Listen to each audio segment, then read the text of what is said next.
Movie name வந்து பராரி.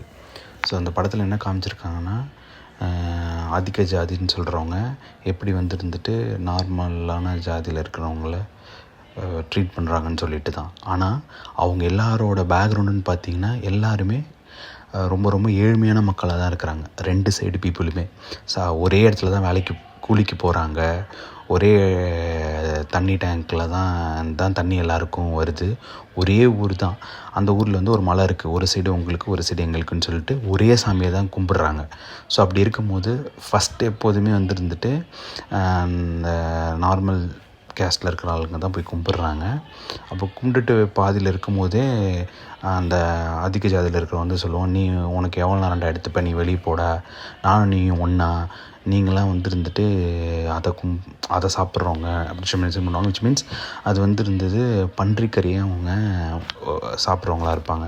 So அந்த மலையில் வச்சு தான் வெட்டுறாங்க. அந்த பன்றிக்கறியை வெட்டிட்டு அவங்க அழகாக தண்ணி ஊற்றி கழுவி விட்டுறானுங்க. ஆனால் இது அவங்களுக்கு பிடிக்கல. என்ன பண்ணுறாங்கன்னா, அந்த வேஸ்ட்டெலாம் எடுத்துகிட்டு வந்து நைட்டில் ஒருத்தவங்க வீட்டுக்கு நடுவில் போட்டு விட்டுறாங்க இந்த அதிக ஜாதி ஆளுங்க. ஸோ அவங்க வந்துட்டு அப்படி சொல்லி பிரச்சனை பண்ணி அவங்களுக்கு வந்து தண்ணியை நிறுத்திடலான்னு சொல்லி அதுக்கப்புறம் என்ன பண்ணுறாங்க, தண்ணியை நிறுத்தி வச்சிடறானுங்க.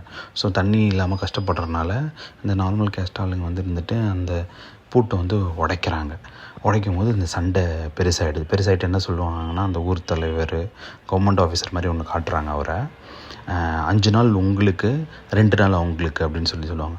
ஸோ வந்துட்டு அவங்க கேட்பாங்க, ஏன்ப்பா அவங்க பண்ணுறதே அடக்குமுறை, அவங்களுக்கு தோதா நீயும் வந்துட்டு 5 நாள் அவங்களுக்கு விட்றியே, இங்கே தான் மக்கள் அதிகமாக இருக்கிறாங்க எங்கள் சைடில், அவங்களுக்கு ஒன்றுன்னு சொல்லி கேட்கும்போது, அதிகாரி சொல்கிறது தான் நீ கேட்கணும், அதிகாரியெல்லாம் ஏற்றி பேசக்கூடாதுன்னு சொல்லி முடிச்சிடுறாங்க. சரின்னு சொல்லிட்டு இவங்க எல்லாரையுமே ஏழ்மையாக தான் காட்டுறாங்க. அதுக்கப்புறம் இவங்க எல்லாம் ஒரு ஆள் இருக்கிறான், அவனை மேஸ்திரின்னு சொல்லி மென்ஷன் பண்ணுறாங்க. அவங்க வந்துட்டு இதில் பெங்களூரில் வந்துட்டு ஒரு ஜூஸ் ஃபேக்ட்ரிக்கு கூட்டிகிட்டு போகிறாங்க. இந்த மாதிரி குத்தகைக்கு ஆள் எடுக்கிற மாதிரி அட்வான்ஸ் இது பண்ணிட்டு அங்கே போகும்போது அங்கே ஜூஸ் ஃபேக்ட்ரியில், கர்நாடகாவில் ஜூஸ் ஃபேக்ட்ரியில் இருக்கிற மக்கள் வந்துட்டு நம்மளை எப்படி பார்க்குறாங்கன்றது தான் மெயின் ஸ்டோரியே. அவனுங்க நம்மளை வந்துட்டு தமிழ் மக்கள் வந்துட்டு நம்ம ஊரில் வந்திருக்கான்னு நமக்கு அடிமன்ற மாதிரி தான் பார்ப்பானுங்க. இந்த காவேரி இஷ்யூ அப்படியே கனெக்ட் பண்ணியிருப்பானுங்க. அதில் இது பண்ணும்போது இது ஹீரோயினும் வந்துட்டு அங்கே ஒரே இடத்துல வேலைக்கு போவாங்க. ஹீரோயின் வந்துட்டு ரொம்ப ஹீரோவை விரும்பும். ஆனால் அவன் சொல்லுவான், உங்களுக்கும் எங்களுக்கும் செட்டே ஆகாது, தண்ணிக்கு அவ்வளோ பிரச்சனை வருது, இதெல்லாம் இருந்துச்சுன்னா நம்மளோட அமைதி தான் சீர்குலைஞ்சு போகும், அதனால் நீ வேண்டாம் அப்படின்ற மாதிரி சொல்கிறோம். இந்த எண்ணமே வேணான்னு. ஹீரோயின் என்ன சொல்லுவோம்,